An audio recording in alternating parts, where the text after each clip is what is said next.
Welcome, episode 143 of Two Noobs Talking, coming at you per the norm. I got over here. This is federally declared fat boy John Tracy, Yes, sir.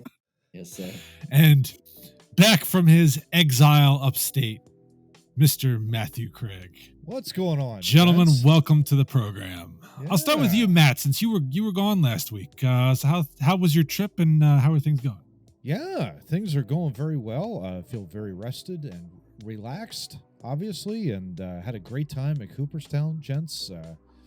The father was very impressed with the Baseball Hall of Fame and Museum. If you haven't had a chance to go.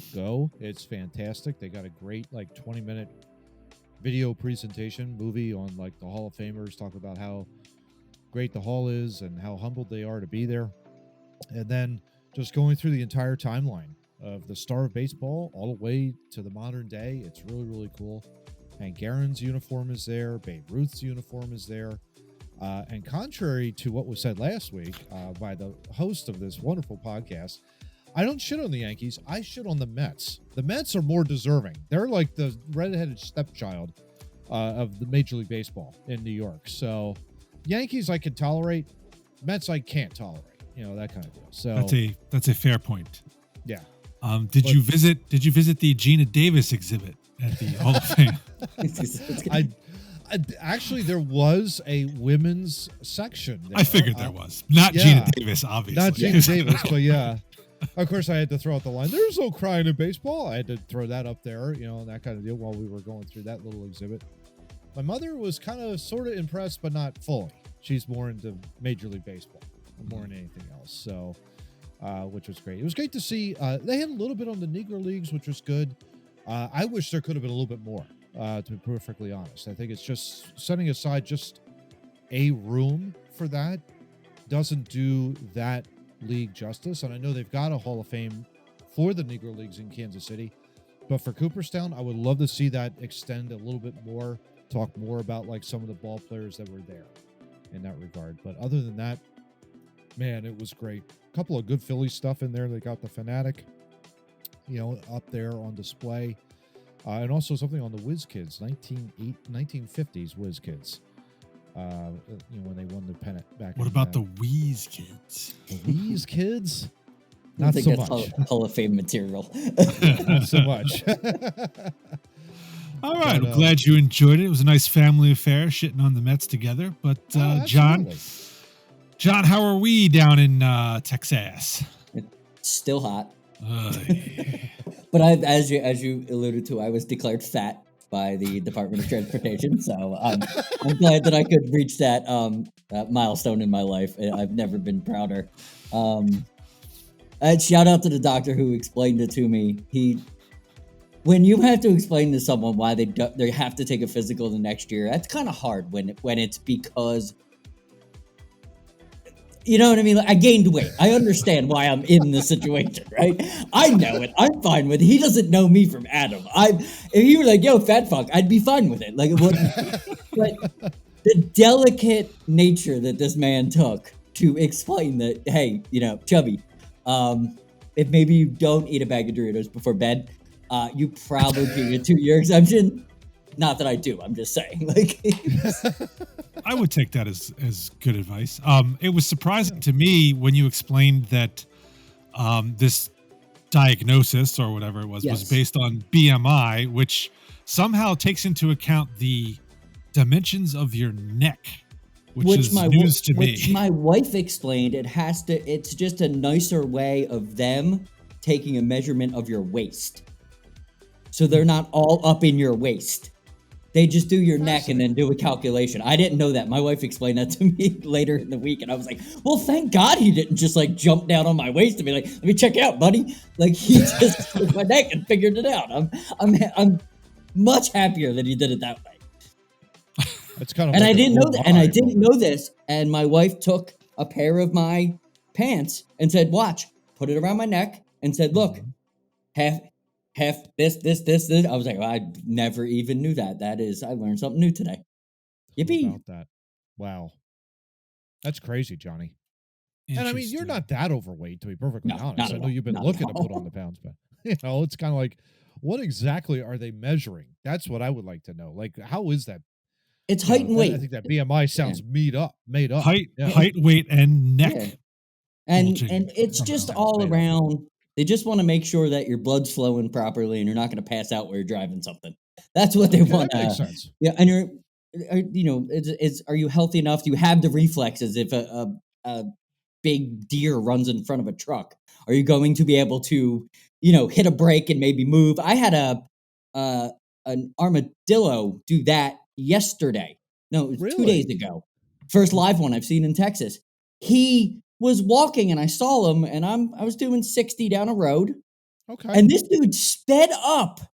Like he put himself into gear, and all of a sudden, and I'm like trying to slow down. I'm trying to move over, just like, bro, don't hit the truck. Like, just like the first live one I've seen. Like, I really want to. And all of a sudden, he backpedaled and left. And I was like, thank God. Yeah. I didn't want to kill him. I really didn't. Yeah. I don't know why he started running towards me. It was weird. It's a weird reaction animals give you. Like, they see the car coming, and the instinct is to run toward it for some bizarre reason. Naturist reason. I don't know. I can only think this is the reason I've only seen dead ones. Yeah. It clicked. It clicked. I'm like, so they just commit suicide. Okay, got it. I don't feel so bad. So they're stupid. Okay. Yeah, pretty much. Yeah. Seems like all right. Well, let's get into it. W.GG is going to bring us our fun fact and over 40 rant for the week. Visit w.gg. It's DUBBY. Enter the promo code Too Noobs Talking, TOO. Now that Matt is back on the scene. Yeah, baby. Pick out your favorite flavor. That promo code will get you 10% off your order. Well, because Matt's over 40, kind of dovetails with topic one. John, we're going to go to you first for the fun fact of the week. What do you got for us? I'll give you two. As of today, Lion King was released in June, 29 years ago. Just if you're Lion King fans. I just saw that earlier today. I was like, wow, that was a long time ago. I went to that movie. I took a date to that movie when I was a young lad. I'm sorry I don't remember your name. I have no idea. I don't even remember like the movie. Like I haven't seen the movie in 20 years, so I don't even remember. That's one of my favorite movies of all time, man. It's a fantastic movie. I remember it being a great movie. I've heard of it. Yeah, I've heard that movie. I've never seen it. We're going to have to get together and Matt's going to have to watch it and I'm going to have to rewatch it because I remember like certain scenes of it, like him falling off the thing and Scar being a jerk and the hyenas being idiots. Like I remember like the point of the movie, the monkey was the greatest thing ever. He was the best character in the whole thing. He was awesome. Try not to listen. La, la, la, la, hey, 29 years. If the movie's been out for 29 years, you no longer get the benefit of spoiler alerts. Matt has no excuse on this. No.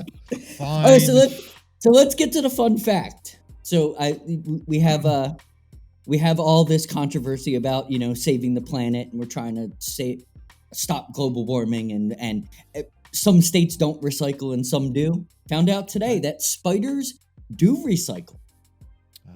When they are done with their web, they consume it, move to a different place, and then build it again. So basically, they live in a mobile home. They just they pack everything up, they go to their next place, and they just then make it again. Well, there you go. I actually knew that. I'm proud to say maybe not proud. I'm glad to say that I knew that already. So it's gross, but it's yes, it's good. I didn't want to get into it's not gross. It's not gross because at least they're cleaning up after themselves. They're not leaving them behind for you to walk into everywhere, which you would if they didn't consume them. So really what you should do is you should not get rid of any spider web. You shouldn't go to a duster because then you probably destroy not only their habitat, but them. Yes. We don't do that. We don't do that here. All the spiders can stay as long as they're not crawling on us. If you live up in that corner, bro, we're not bothering you. We don't see mosquitoes. So stay there. Stay there and you're good. There. Yeah. Encroach in this zone and you just have to fighting. die. Oh yeah, we're fighting. We're fighting. There you go. There you go. That does not go for centipedes, though. Centipedes must die whenever they are found. Yes. Wherever and wherever. Yeah, Got Just it. saying. It's a lot of legs. That is a lot of legs. And speaking of icky things, we're going to Matt's over 40 rant. I don't know if it's icky or not, but well, it's not really icky, but it's definitely something that, man, you want to talk about Biden inflation. Holy cow. I did that. Yeah. That I felt that in New York, boys. Let me tell you. Like up there, I mean, I don't know if it was the choice of restaurants. I mean, most of our restaurants for dinner were on various Finger Lakes, either Lake Otsego or if it was on Lake George. But man, a lot that of these may have something to do with it. Yeah, that may have had something to do with it. Not an arm and a leg.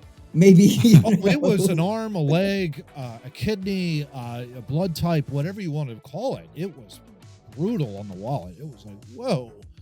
And everything in that sort. But yeah, man, it was like there was one in particular. Our last one was on Lake George, and it was a sports bar basically, and they listed on they listed it on the menu, subject to a 4% surcharge if you use a debit or credit card, like right off the top. Like it was known.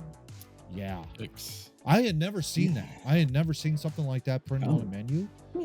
But it was like, whoa, okay, that's weird. Even on a debit card, but I guess to cover the, processing fees. Yeah. But even so, it was like, I mean, come on. It wasn't all that insane to put that on it, or it was that insane, I should say. But yeah. No, it took a beating. It definitely took a beating, for sure. So thank you very much, President Biden. I want to thank you for artificially jacking up every single solitary price that we found up there. That was probably the only downer of the vacation, more than anything else. I like to say, you're in trouble in a restaurant when they give you the menu and there's no prices on the menu. Ooh, That's when you know you're in deep doo-doo. And I'm worried we're going to start seeing more and more of that as the price of food goes up. Last night I was ordering food for us, and I was Uber Eatsing it, and I could help with the over 40 because, dude, someone stole my first order, and they had to give me a refund.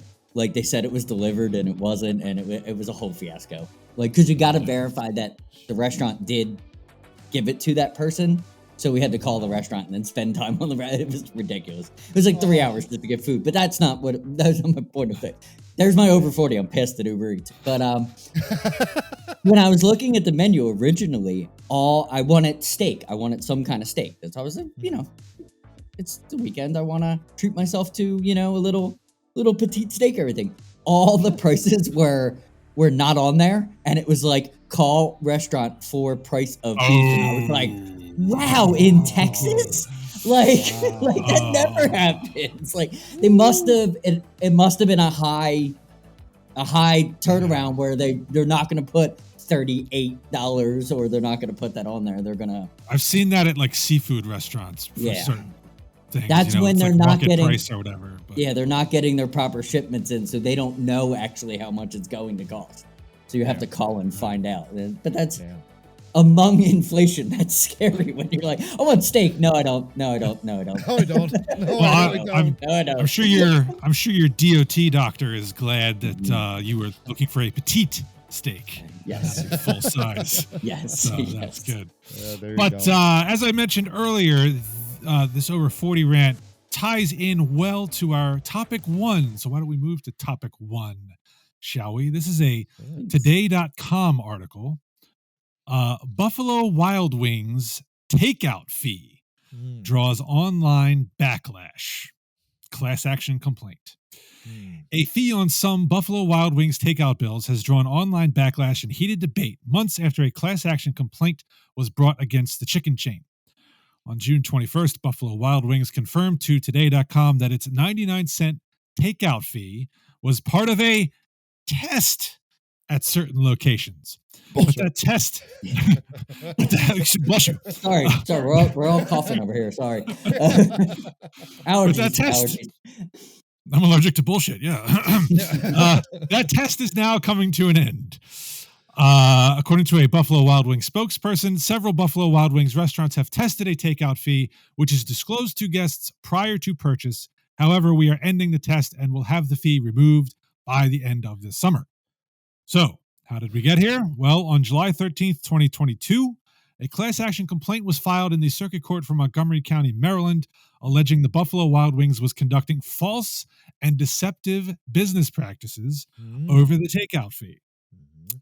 The complaint said for Buffalo Wild Wings to surreptitiously inflate food prices with a later added takeout service fee is false and deceptive.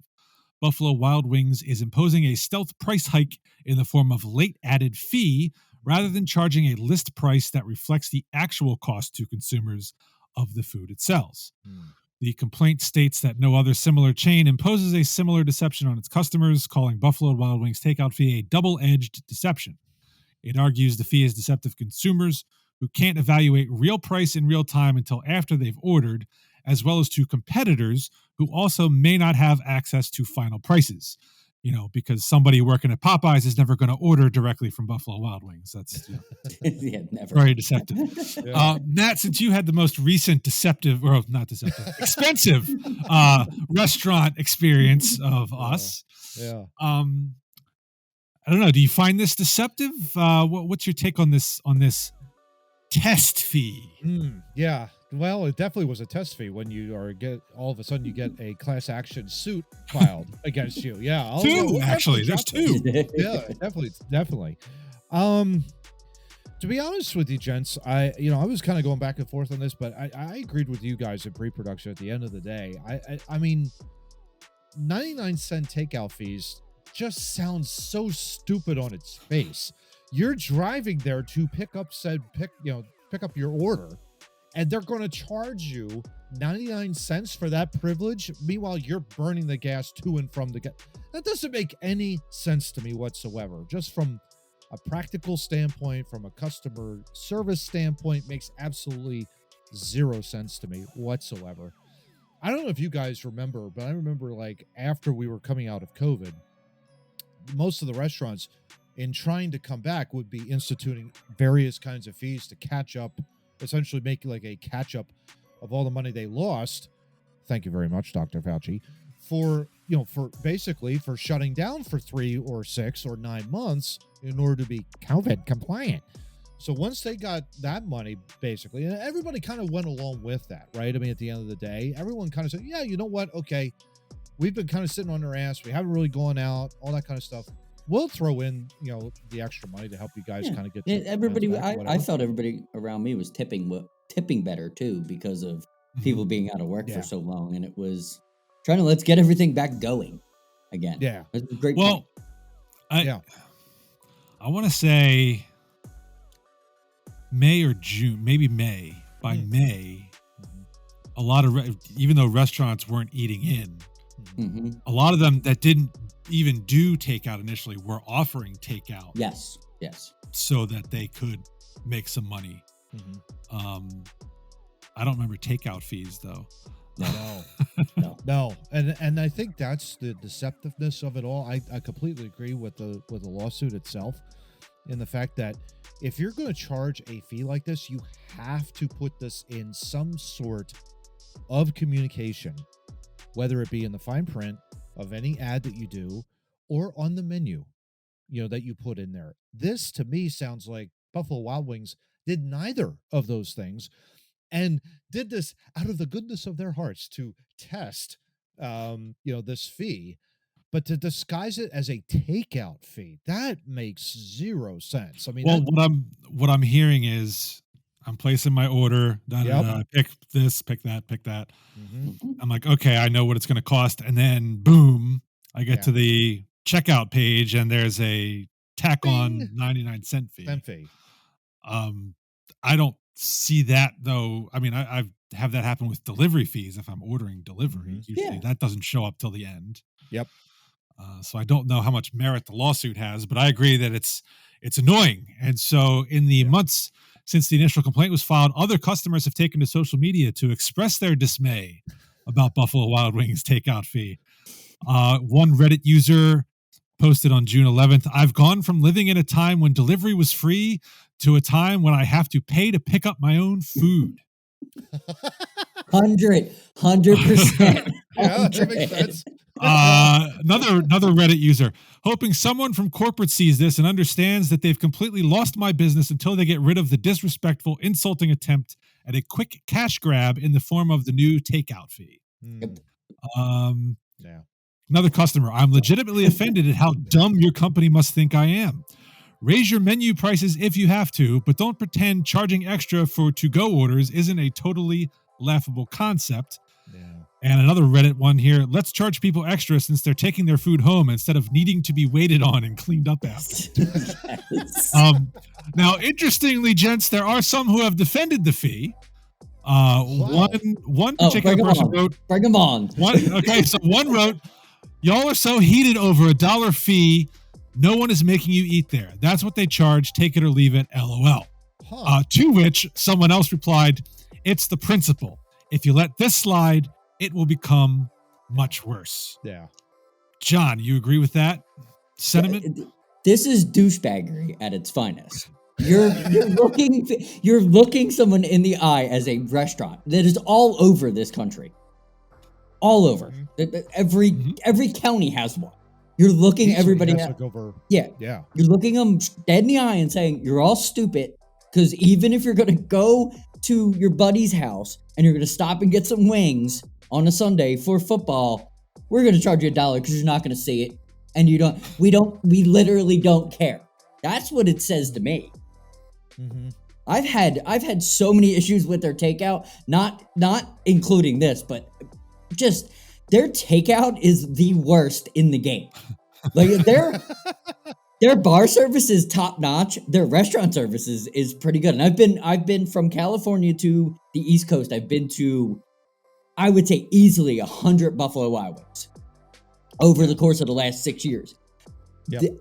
I've had nothing but issues with takeout in those times. So that they're offending me even more that they're putting that it would be a fee now. Like now I gotta pay for shitty service. Yeah. Right. I mean, it's interesting. Just looking them up here real quick, guys. Number of locations that they have across the country, 1,278 as of January 2023. Their revenue as of 2020 was $3.66 billion. But their operating and net income were operating as losses. Operating income down $136 million as of 2016, $94 million net income down, or loss, I guess you could say, as of 2016. I don't know what the figures are going forward, but that to me, I mean, that's not good. Obviously, they've been struggling a little bit as a giant retailer, or restaurateur, I should say. 1,200 locations, and yet they're kind of down winning a little bit. Yeah. Yeah. Maybe they're delivering. Yeah, it could be something where if customers aren't satisfied with takeout, Johnny, to your point, you're not going to go there. And I know going there too, it's kind of like, okay, how many more wings can you possibly do to a wing, right? I mean, like, you got so many different sauces. There's not much more you could do. We have one in Northeast Philly that we go to, but we've never done takeout because it's just too far to go and bring it back. So we just go and eat there. Yeah. Yes. And I can't now. I was gonna say I've never had a bad experience there. The last time we were there, a violent storm whipped up with tornado warnings, and hail was hitting the roof. It sounded like a train running through, and the roof actually started leaking on top of our table.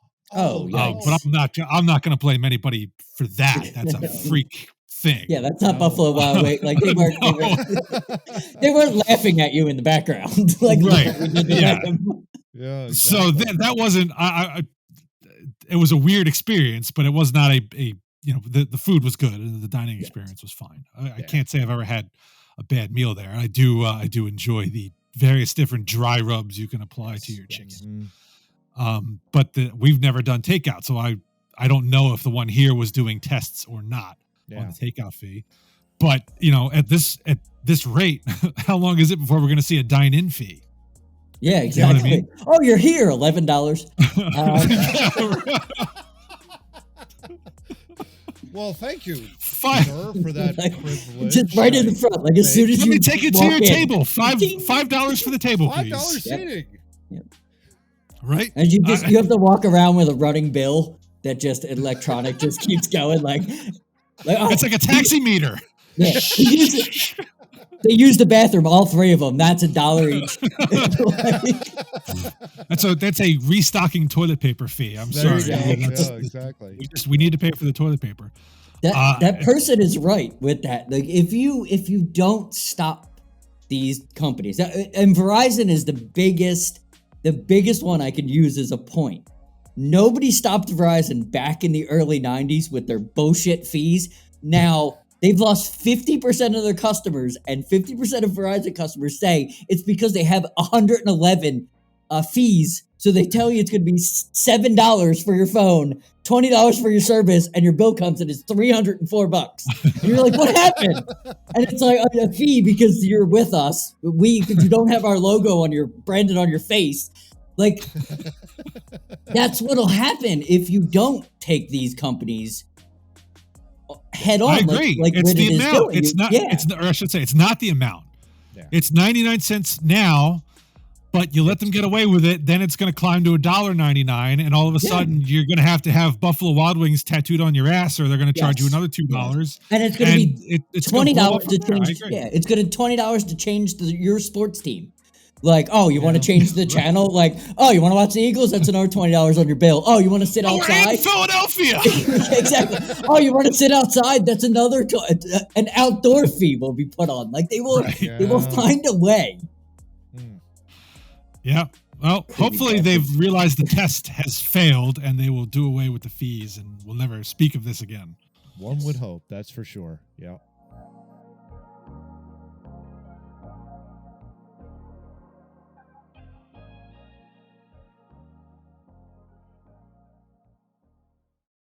All right, now getting off of restaurants and their fees. Cool down. John has settled down.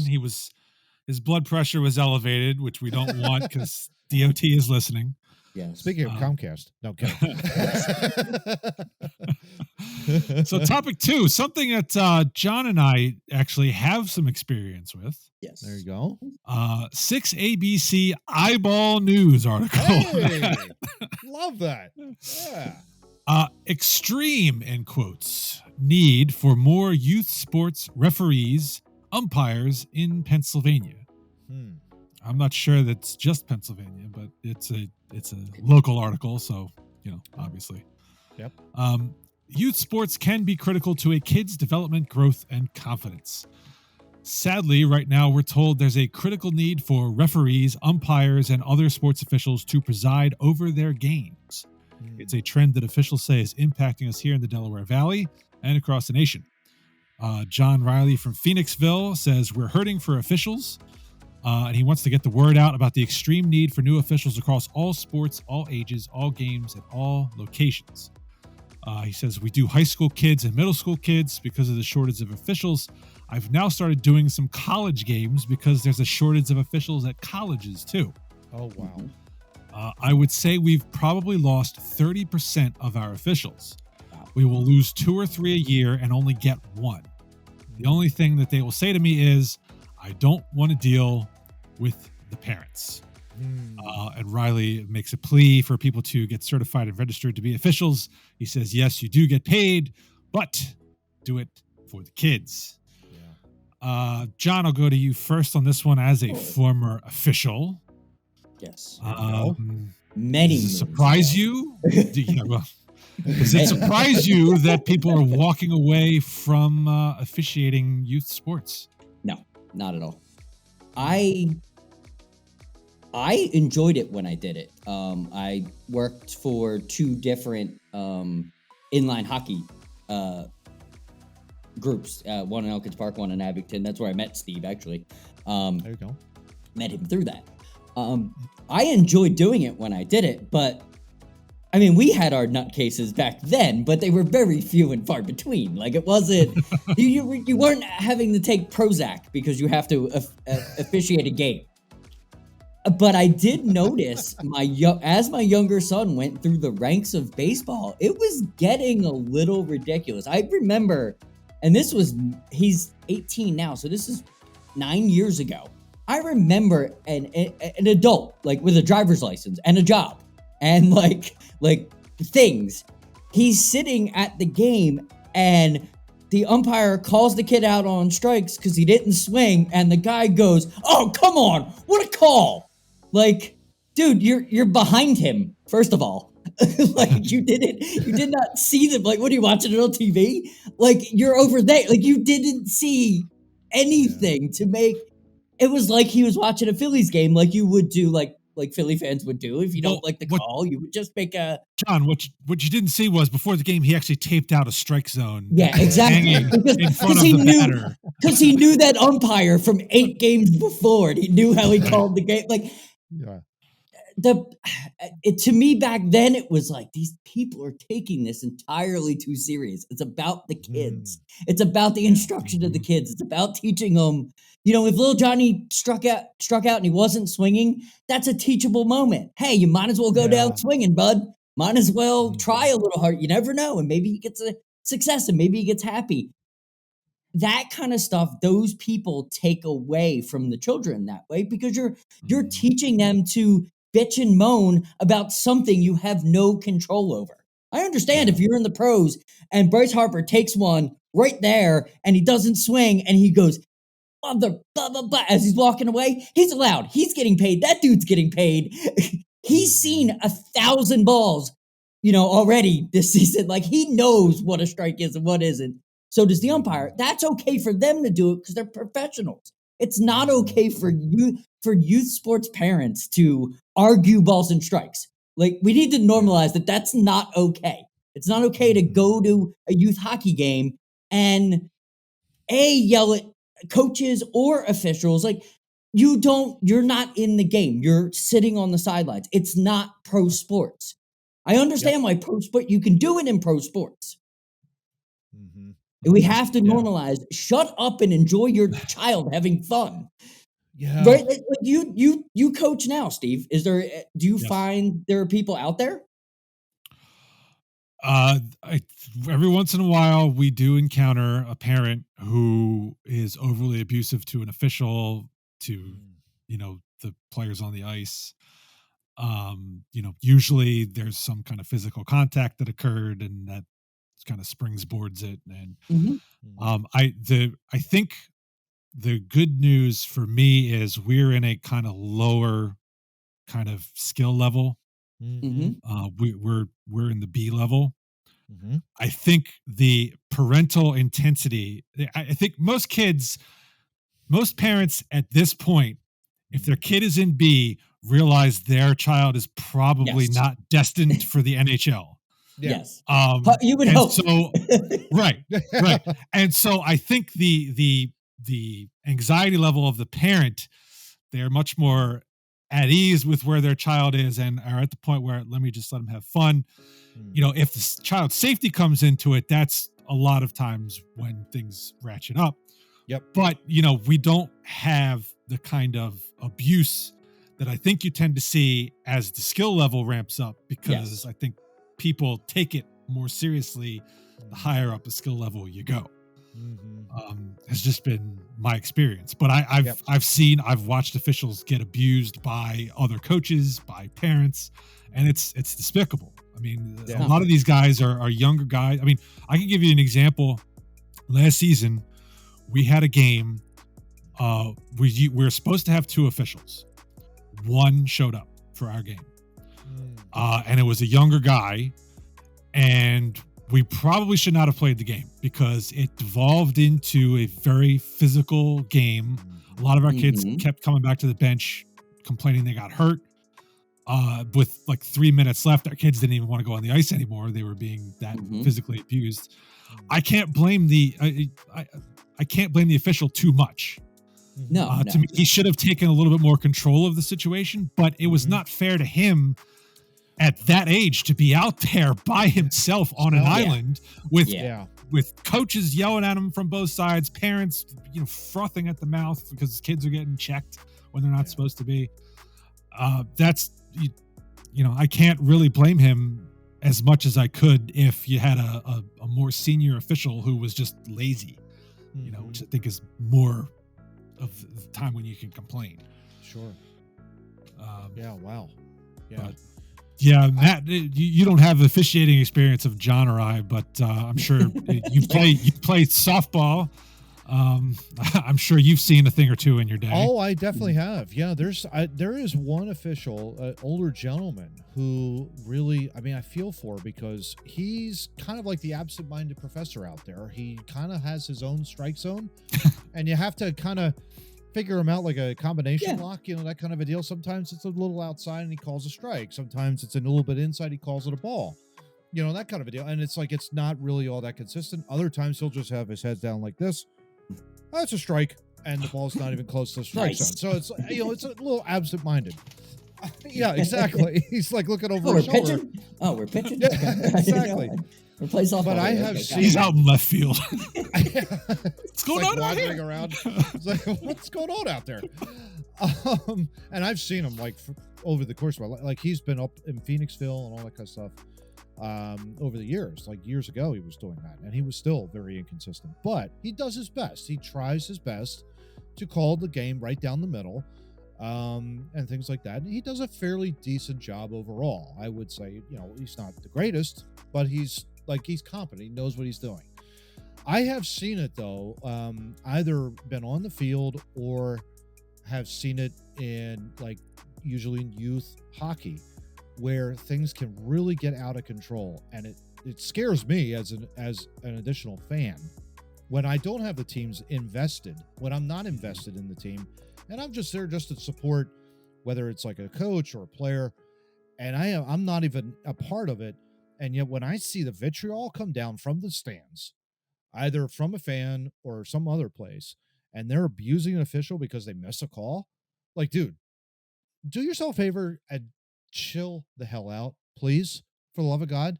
There is no reason for you to have an anxiety level attack because your son, didn't get a slashing call.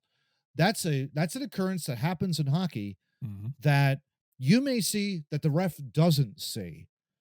And that's perfectly fine. Now, if it's something where it causes an injury, that's a totally different story. I get that. But those things do make themselves up in the course of a ball game in that regard. So you have to there's nothing that you could do as a fan to influence what's happening on the game. There's nothing you can do. It's there for your entertainment more than anything else. And yeah, you should root for your son or daughter that's out there playing. But for the love of God, don't make it about you. If a call is missed and you try and insert yourself and say that you're better, it's like, man alive, do yourself a favor and breathe and just chill out, please. For the love of God, do that more than anything. Yeah, USA Hockey is pretty strict about fan or parent interaction with officials. Yeah. So zero tolerance, which it should be, because I think for the most part, these officials are doing the best that they can. Yep. And a lot of times they are younger. I mean, they're allowed. I think, if you're like 14, I think you're allowed to referee like 8 and under games. So you've got teenagers out there who, hopefully they're doing their best job, and they don't need the crap that the parents are piling on. I don't, like John says, I'm not surprised that people aren't jumping up and down to become youth sports officials, because the amount of shit you have to put up with is just ridiculous. To me, a 14 is too young to officiate. I mean, I think it's more like 16 would be a better, if you're going to referee a game that's like, let's just say 10 and under, 16 would be better, I would think, instead of 14-year-old. Well, I mean, even at 16 though, 16-year-olds shouldn't have to take the kind of crap that some of these people. Agreed. Yeah. I'm just saying from like an age standpoint, I think 14 is a little too young to be able to handle. It depends on who they're coaching. If they're coaching 8 and under, I have no problem with 14-year-old. Because it's normally when the way I always saw it was, it's normally the guys that stuck around anyway that wanted extra practice, wanted extra skate time, wanted extra. Yeah. So they're so invested in the game. It's not just like he's walking in off the street like he plays in one high school game and he's like, oh, I'm just gonna pick up ref duties. He's probably the rink rat anyway. So he's just picking up extra skate time mostly. Oh, and you have to take a test as well. Yeah, there you go. To become an official, an all nice official. Yeah, Yes. I mean, so it's not like you just walk in off the street. Walk in and just do it. Yeah, you have to take a test. You have to study and take a test and pass all the requirements and all that kind of stuff. So it's not like these guys. Yeah, when did you guys first start, Johnny? When did you start to officiate? What age? 15, I think. Yeah, 15. Okay. Steve? I probably would have been around 14 or 15. 14 or 15. But that was, I mean, when I started, it was basically the league that was running at the YMCA. Yes. So again, mostly lower level. Yeah. We were so just parents, monitoring kids. We had one or two. Yeah, exactly. It was making sure they didn't whack each other with sticks. Basically was our job. We had one or two oddball parents who were just, and I'm not even saying that they were like abusive. They were just weird to deal with. Yes, very weird. Very weird. Like I had one guy pull a rule book and we used a basic standard rule book out, and he pulled a rule book out with me and our former boss Pete. And he's yelling at Pete. I'm standing over with Pete because we were reffing it was literally like a 7-8, right? So they could barely run at that point and be coordinated enough to make a pass. So and the dude is pointing at the rule book. And Pete's trying to explain to him, dude, we're using in-house rules. Like, you can't tackle someone. You can't, like, if you accidentally kick the ball, we're not going to blow the whistle. Like, it's not. And this guy wants these things need to be handled. And he's like, that's probably why he told us to do it, because he didn't want to deal with it anymore. I want a measurement on the curve of that kid's stick right there. Oh my gosh. The McSorley incident. The McSorley incident, damn it. We're just glorified babysitters, basically. Like that, and there were in-house rules. So we just had to make sure that nobody hurt someone else. Goals were called goals. So they don't run, so they don't keep playing. Like, hey, that's a goal. Guys, stop. Hey, the ball, stop. Will you put that down? And for the lowest age group, we didn't even keep score. No, there you go. But that was the most fun, dude. Dude, the younger kids were the best time of the day. After we were done with all the moron parents and all that, you just had a bunch of cheering parents and kids that had no idea what they were doing, and it was the best time of my life. Yeah, it was so much fun.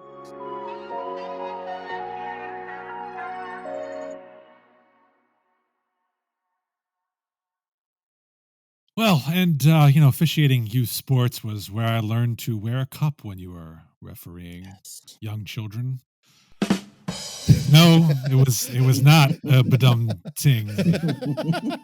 It was very painful in the moment.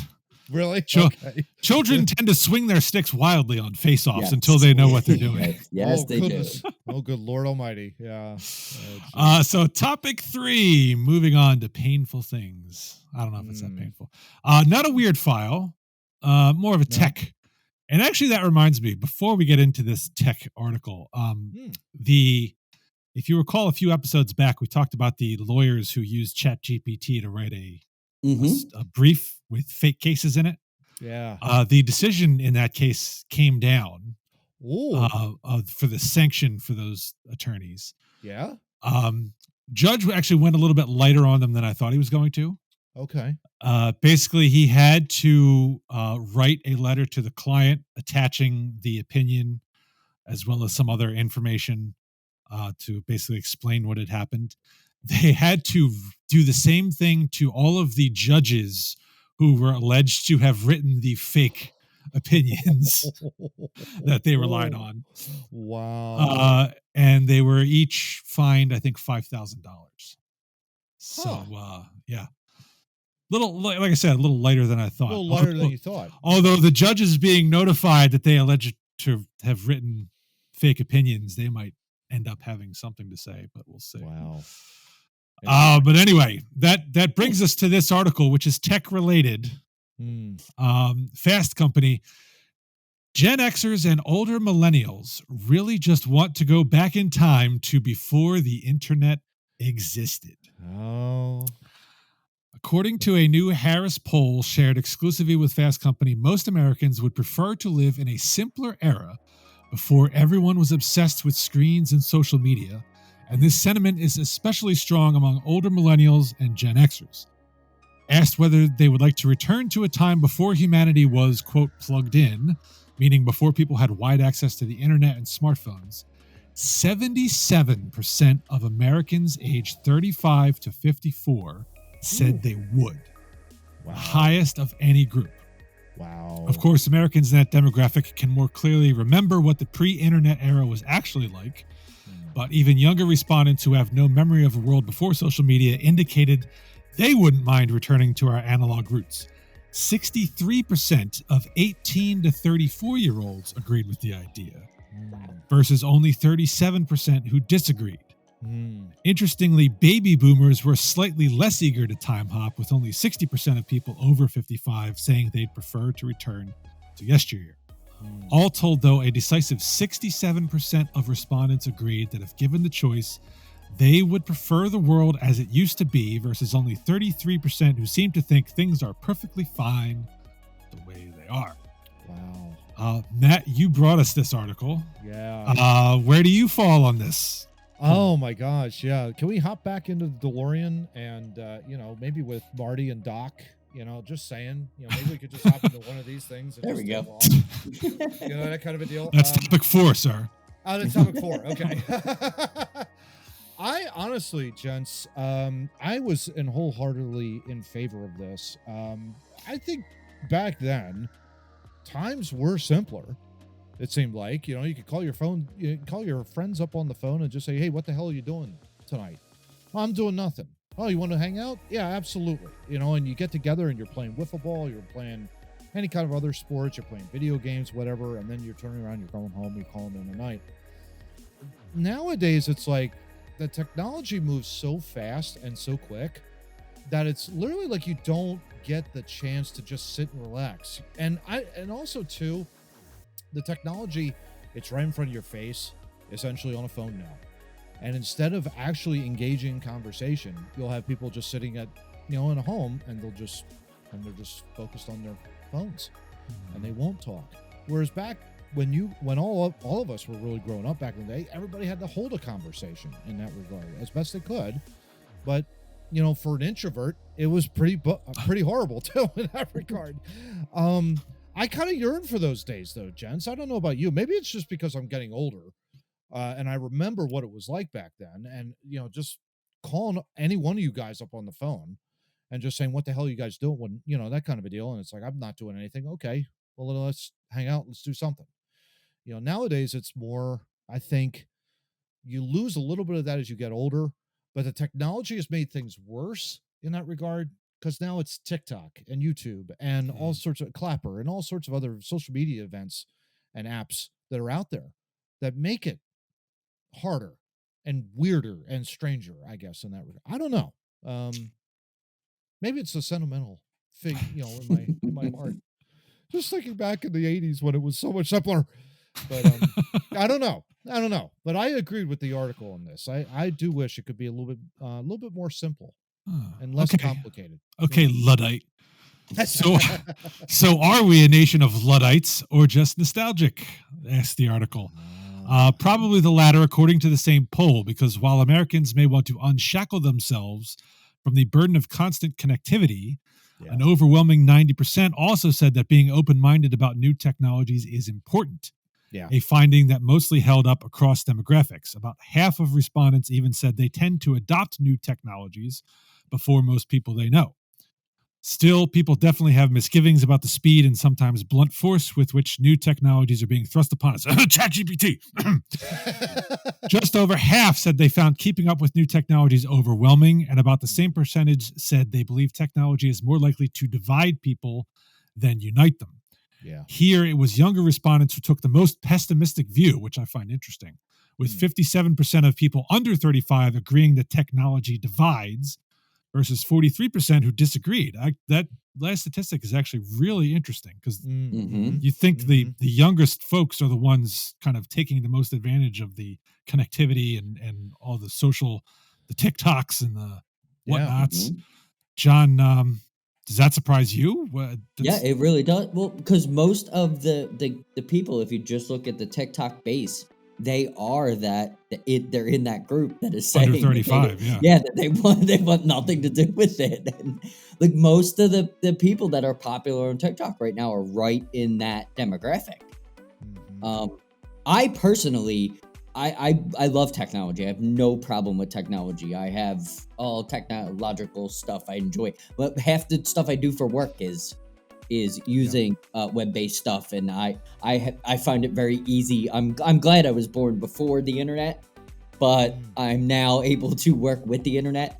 I don't want to. I like apps. I like ordering food that way. I don't like driving. I don't want to go to a restaurant. I have no interest in those things. So I like that it could just be brought to me. It's fine with with a fee. I'm not paying to pick it up just so we can get back to work. I like all that stuff. I don't know what I would do. Not saying that like technology controls me, but I really don't know what I would do without it, because it's simplified my life to where I don't have to worry about a lot of things.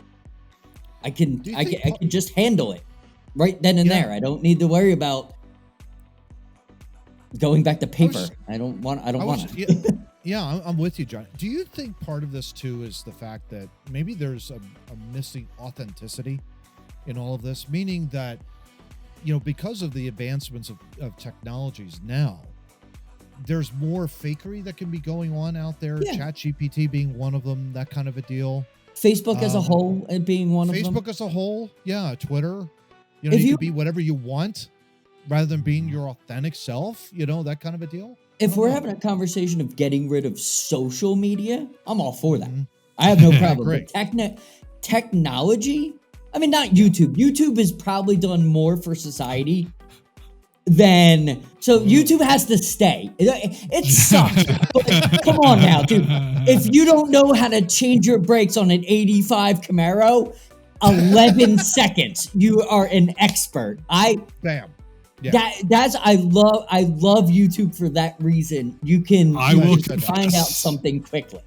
I will confess, I learned how to put the drop ceiling up in my basement here by watching a YouTube video. Yes. There you go. Most things I've done in my personal life, fixing something or changing brakes on cars, started with a YouTube video. Maybe two. And I was like, okay, I can do that now. I had the confidence. So I don't want to get rid of that kind of stuff, because I think that's good. If like on my work truck, I had my oil changed, and I go to Jiffy Lube now, and they don't do anything for you but hand you a sticker and tell you to go bleep yourself. So I had to learn. So we used to take it to a Ford, and they would reset your oil counter, and they would do all the stuff for you. So I had to actually go on YouTube. Like, I don't know. It's my work truck. Like, I don't know how to step on things and some nice guy in a YouTube video in 11 seconds explained to me how to reset my timer.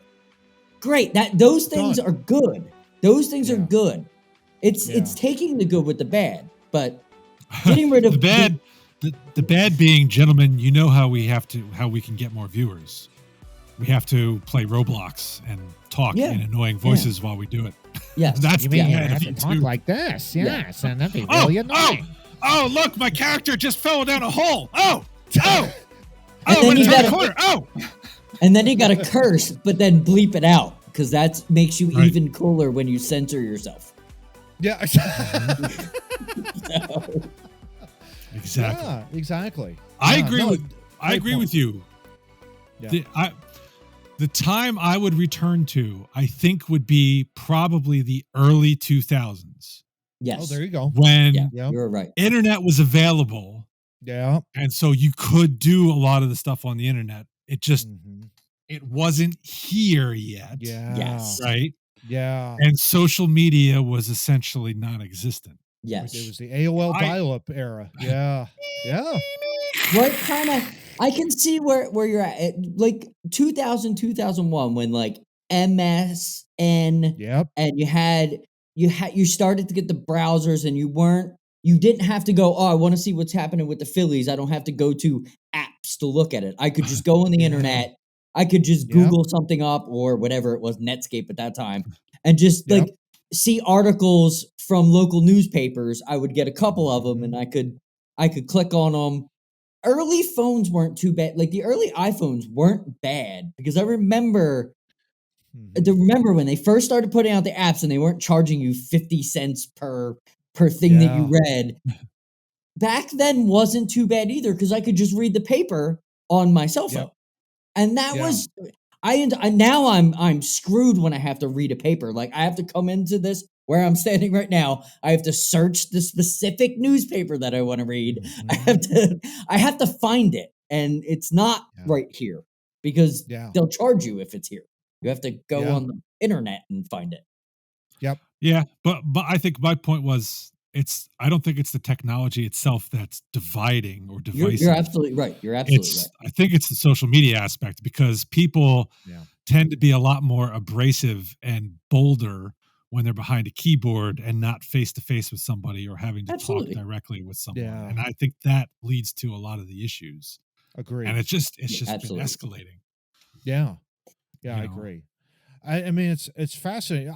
Like I said, I found that article completely fascinating, in the fact that do we yearn to go back in time to when it was simpler? And I think we, to some extent, yes. But I think to all your points, gents, what you just said, when it comes to technology, it can be used as a good tool.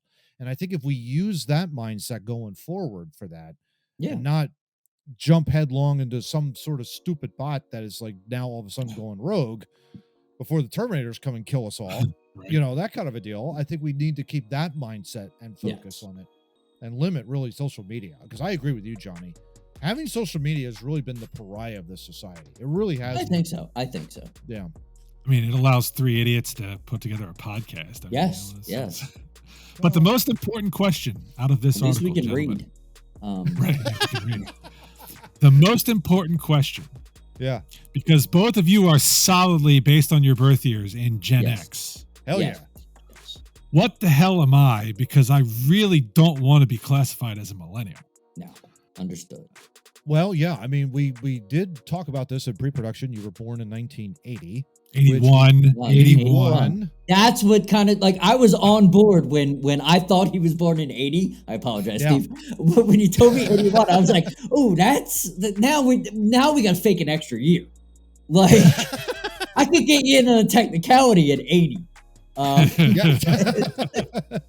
Well, back, of course, like the Miracle on Ice happened in 1980. Steve was born 1 year after that. So to me, he qualifies as a part of Gen X, because really, I think Miracle on Ice was tail end of the Generation X era, Johnny. I don't know about you, but, born in 76, of course, for me, I was 4 years old when that happened. So, and I think you were what, like two when that took place or something like that? Yes. I think.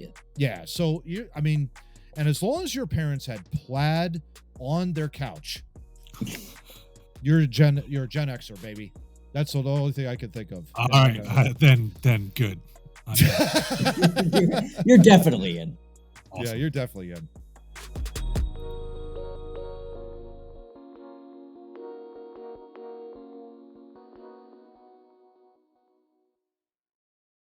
All right, now that we've gotten that important detail out of the way, that I'm in Gen X and not millennial, which is nice to important. Know. It's important. Absolutely. Absolutely. Yeah. Absolutely. Glenn, you're not. Love you anyway, but you're not. Oh yeah. All right. You're not even close. he's way in. He is knee deep in millennial. Yeah.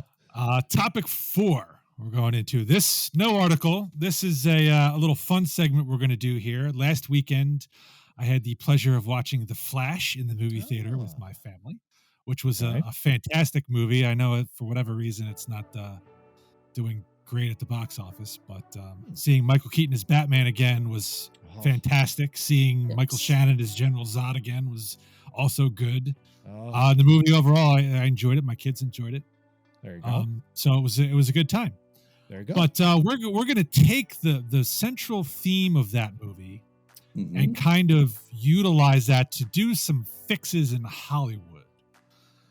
And without giving away anything, the main idea of The Flash is he tries to go back into time to save his mother from dying, but in the process screws everything up.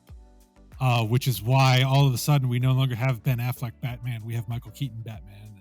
Superman is no longer in his universe, and it's all messed up. Oh boy. So what we're going to do is we're going to hop in our DeLorean or time machine, or we're going to run super fast, however you want to do it.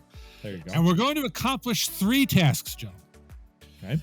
First task is we will go back in time and we will save a character from a movie who we were either upset or angered or whatever that they died in that movie. So we are saving a character. We're basically doing what the Flash does with his mother.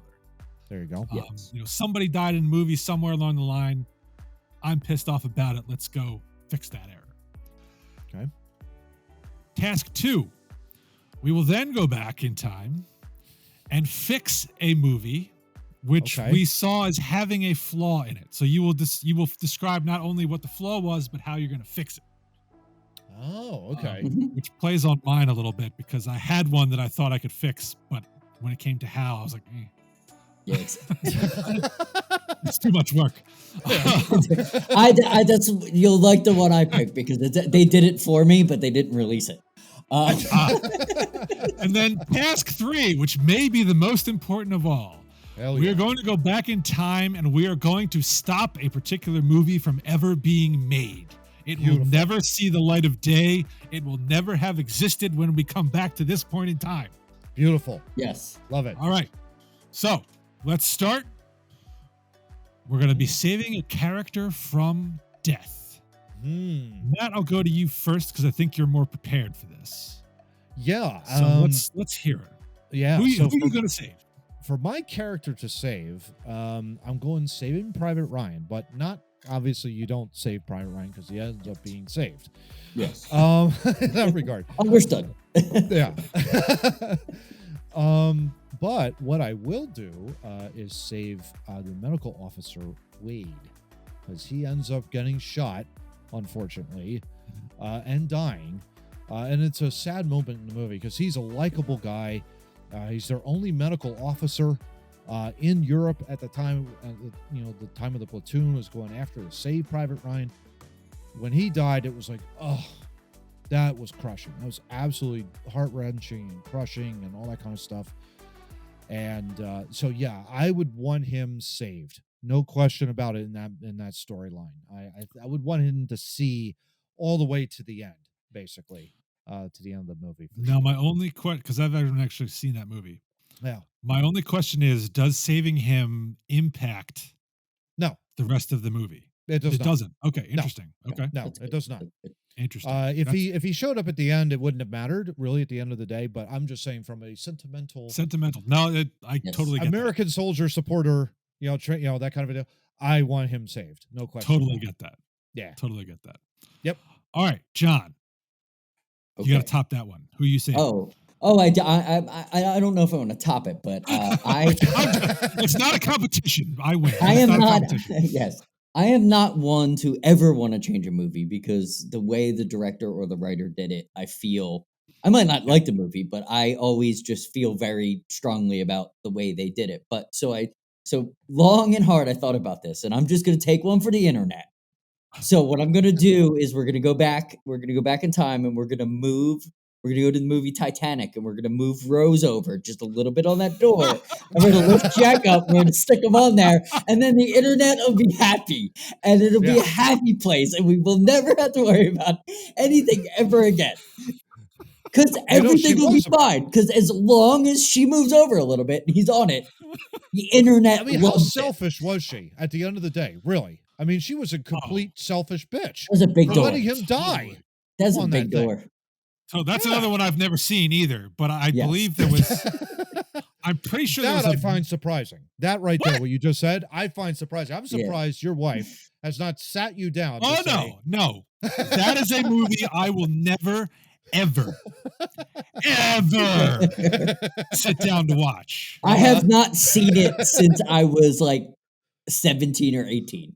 I do know what you're talking about, and I believe the MythBusters proved yes that they both could have fit on that piece of plywood 100% and floated to safety. Could have survived and everything. Yeah, I actually believe I've seen James Cameron admit that was also the case. Yep. So Ought to be ashamed of himself. He should be ashamed of himself. Yeah. Rose too. Oh yeah, absolutely. Sorry. So we'll go to mine now. I'm with John a little bit on the sense that a lot of movies, when somebody dies, it's kind of important to the story. Mm-hmm. And if you keep them from dying, you're going to change everything. Now, there's also a lot of movies where people just die senselessly because they're not important to the thing. But those aren't really the people you want to save anyway. Yes. Matter of fact, most of them you'd want to probably kill yourself if you're thinking of like horror movies. A lot of people who die in horror movies are the people that you'd like to reach out and strangle just because. Yes. Yeah, exactly. But in a lot of movies, you'd think like you can't go back and save Bruce Wayne's parents because then you don't have Batman. It just wouldn't make sense. And that, yeah, there you go. Batman. Because initially when I was planning this, I was like, well, easily you go back and you save John Wick's dog, right? Yeah. I can watch 98% of the first John Wick movie. I can't start watching until after the dog has already died because I can't watch that poor puppy be killed. Yeah. Right? Absolutely. But it takes a lot of the gravitas out of John Wick's whole modus operandi if he's just going around going, you stole my car. I'm going to kill 250 people with headshots. The dog had a lot to do with his murder. He was not happy. That's right. I think a lot of us would have much less sympathy for John Wick if it was all about a stolen car. Yeah. I get that. It would be GTA. It would be just GTA. Exactly. You might as well have done Grand Theft Auto. Exactly. Very true. Very true. So I kind of went Matt's direction on this one. I saved somebody who it was like, shit, why did he have to die? That was kind of nonsense. So I'll go with the Suicide Squad Polka Dot Man. Oh, okay. He kind of gets killed. I should have mentioned spoiler alerts before any of this, by the way. Really? Polka Dot Man gets killed right at the end of the movie, and was like, he didn't really have to die. He's like, he was a good dude. It wasn't like one of those things where he was jumping in front of a bullet to save somebody else or something. He's just he's doing his job, and he gets crushed by the big giant starfish. And it was kind of like, oh, that sucks. So I'd go back and save him because saving him doesn't really change much of the movie. Yeah. And he was a likable character. So there you go. There you go. Go that way. There you go. Yeah. All right. So on to task number 2 now. Now we're going to back and fix a movie that was either unwatchable or had something in it that you just couldn't stand. Yep. So John, I'll start with you for this one. What movie are you going to fix, and how are you going to fix it? The Will Smith movie, I Am Legend. I am fixing the end of the movie. They have an alternate ending when where he goes into the thing with the girl, and they he finally gets the cure, and then they drive to that should have been the ending of the movie. Although awesome, you grab a grenade and run towards them and you blow everybody up. Totally get why they went with that one, but the alternate ending should have been the ending of that movie. It just made more sense because that whole movie is him putting undue pressure on himself, trying to save people that are far gone. And that movie should have ended with him creating the cure and taking it and creating a new society. I think there's a lot of people who would agree with you. And I agree with you too, because that ending is also much closer to the book ending. Although it diverges wildly after that. Yeah. But the one of the interesting things about that alternate ending is he realizes that he is a monster to them. Yes. Right? Like he looks up at the wall and sees all the zombies he's killed as part of his research, and they view him as a monster because he keeps kidnapping their people. Yes. And taking them back to test on them. So it's an interesting twist. Yes. I would have fixed that movie by pouring another $50 million into the special effects budget because not awful. I mean, but if you've seen it a couple times, you just let that go. Oh, that's great. All right, Matt, what movie are you going to fix and how are you going to fix it? Yeah, I think this is pretty straightforward. Transformers 2007. And Yikes. virtually everything about it. No, I would probably just change the plot of the entire movie. I would get rid of Sam Witwicky, and I would make it a War of the Worlds as it was supposed to have been way back in the day, and make it as if the Decepticons and the Autobots were coming to Earth to destroy each other on Earth. And what is the U.S. military going to do about it? What is the world militaries going to do about it? That kind of a deal. That would have been an amazing movie. But no, we have to have Megan Fox go, why are you here? That kind of a deal. So no. Michael Bay, come on, man. I know you love explosions. Let's make a War of the Worlds movie. That's exactly what I would do to fix that one movie. Just the one. You don't need any others. You don't need the multiple different, well, maybe you could have done like a trilogy or however many they did, but for crying out loud, make the first one, and then you're setting yourself off to, the Autobots now protect Earth. Love it. That was the one I assumed you were going to be doing. Hell yeah. And, it's a little different. I thought you were just going to try to save Jazz in there somewhere. But, no, he's your favorite. And, Totally. Actually, if I had to do a second character to save, he would definitely be the one I would want to save for sure. Yeah, but I've thought of Wade, obviously, from Saving Private Ryan. Right. So, probably much more noble saving. Yeah, as well. Exactly. I could save a GI, or I could save a talking car. Yeah. No. Weigh those options.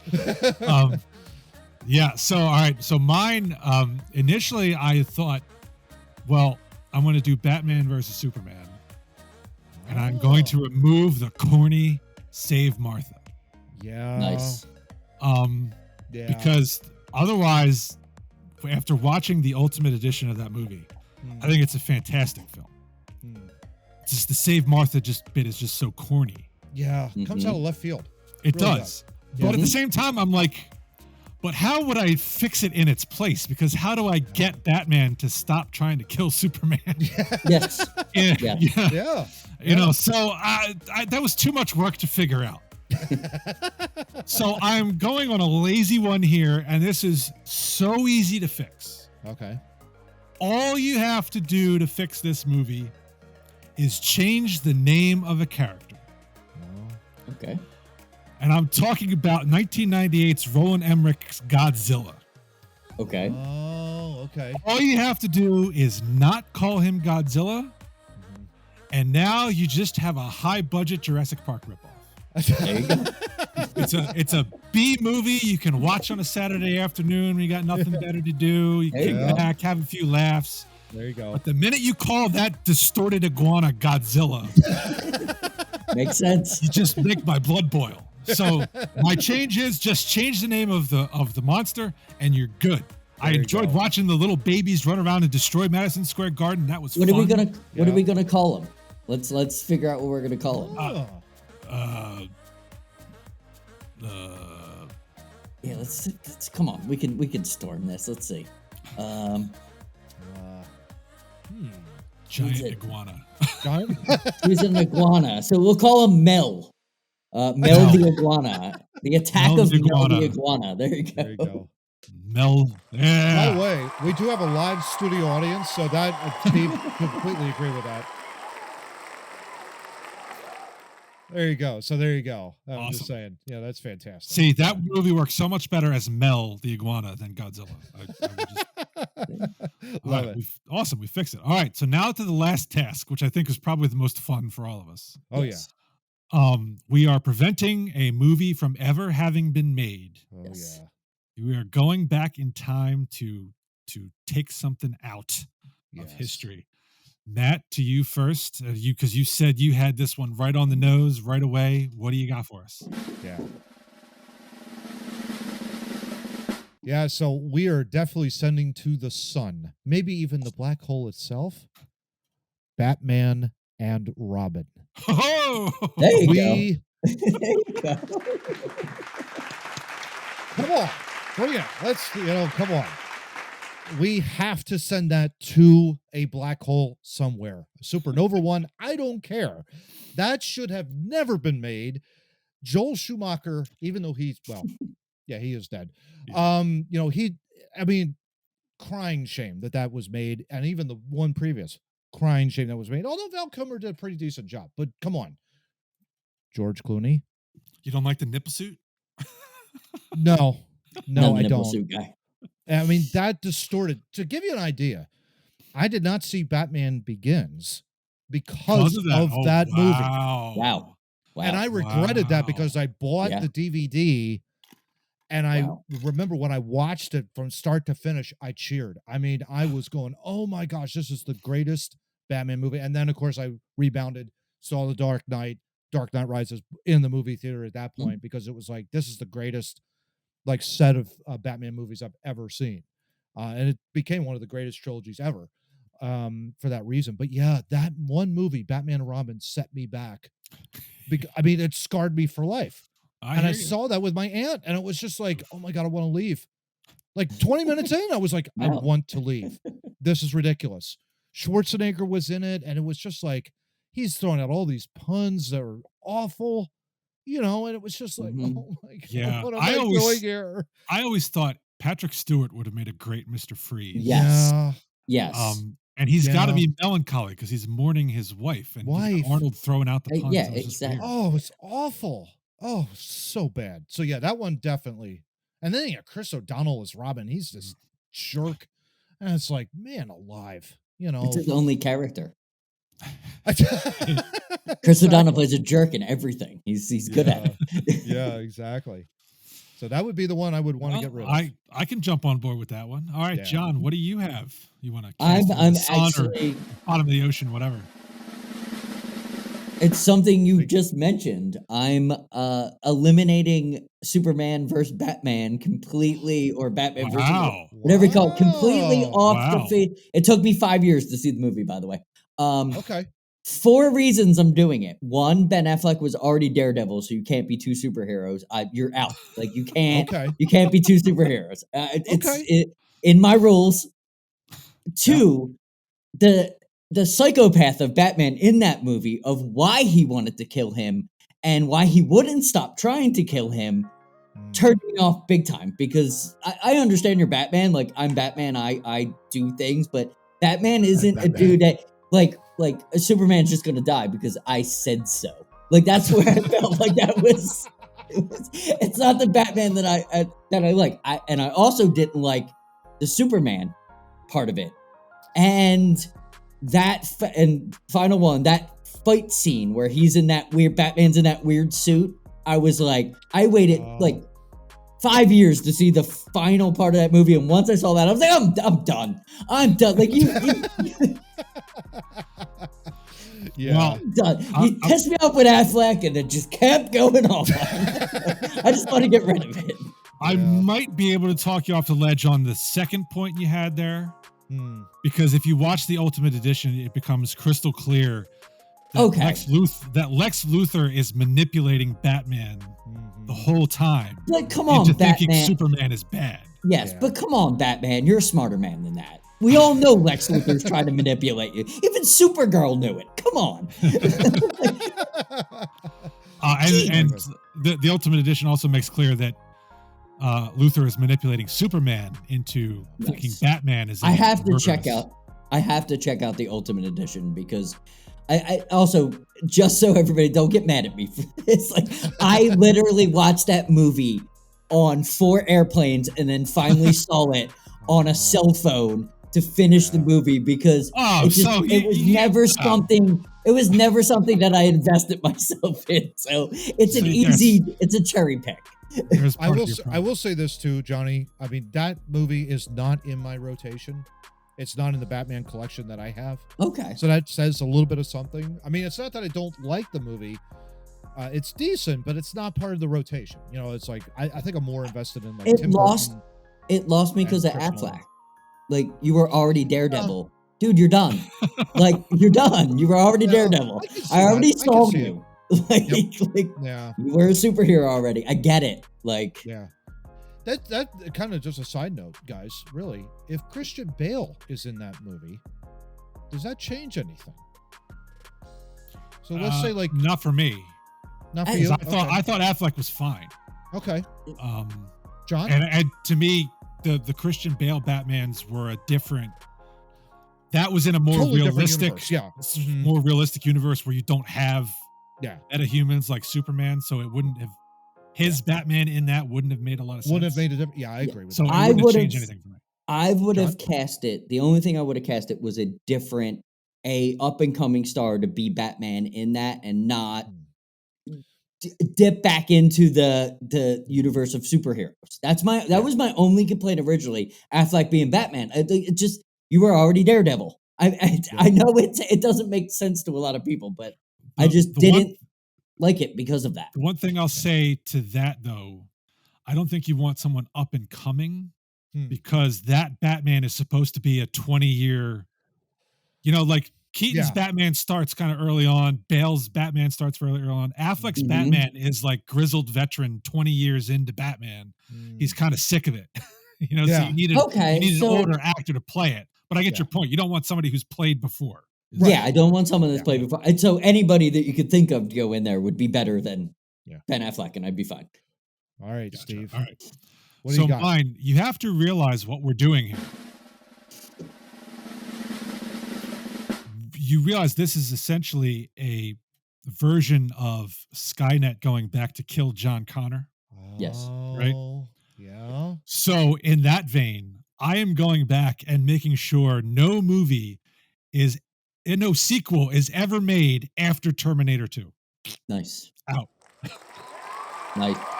I think our studio audience agrees with you there, bud. I don't know. Yeah. Terminator 2 ends, and that's it. Judgment Day is averted. We're done. Nothing more. Nothing more. Never had to do anything else. You don't have Terminator Genesis. You don't have any of that nonsense, in that regard. Yeah. That's funny you say that because me and my wife had a conversation. She just watched the first Predator, and I was like, the worst part about Predator? And she's like, what? I was like, that they made a second one. And I walked out of the room. Predator was one of my favorite movies of all time. And then it had sequels, and that just made me go, The best part of Predator 2 was when he's like fixing his he's injured. He's fixing himself in some old woman's bathroom. Comes bursting through, and the old woman freaks out. And Danny Glover comes running, and he's like, it's okay. I'm here to help. And this 80-year-old woman was like, I don't think he gives a shit. That's all I can say about Predator 2. There you go. All right, so that does it for episode 140. 143. Yeah. 143. So Matt, it was good to have you back. I'm glad we could all travel back in time. Great to be back, boys. Great to see you both. Gen Xer. Hell yeah. Good. Yeah. All right. No asterisks here. You're in. You are in the generation. Sweet. Yeah. Sweet. So it is on to episode 144. Ooh. Hopefully we'll still have interesting things to talk about. But gentlemen, any last words before we conclude? Happy to be back, boys. Yeah. Happy to be back.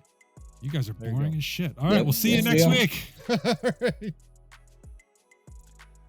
Hey, everyone. Thank you so much for listening to this episode of Two Noobs Talking. Not only can you listen to our entire catalog here on YouTube, but you can also download us on your favorite podcast listening platforms, such as Apple, Google, and Samsung Podcasts, along with iHeartRadio and others. Have a great week, and we look forward to delivering another episode of Two Noobs Talking. Take care.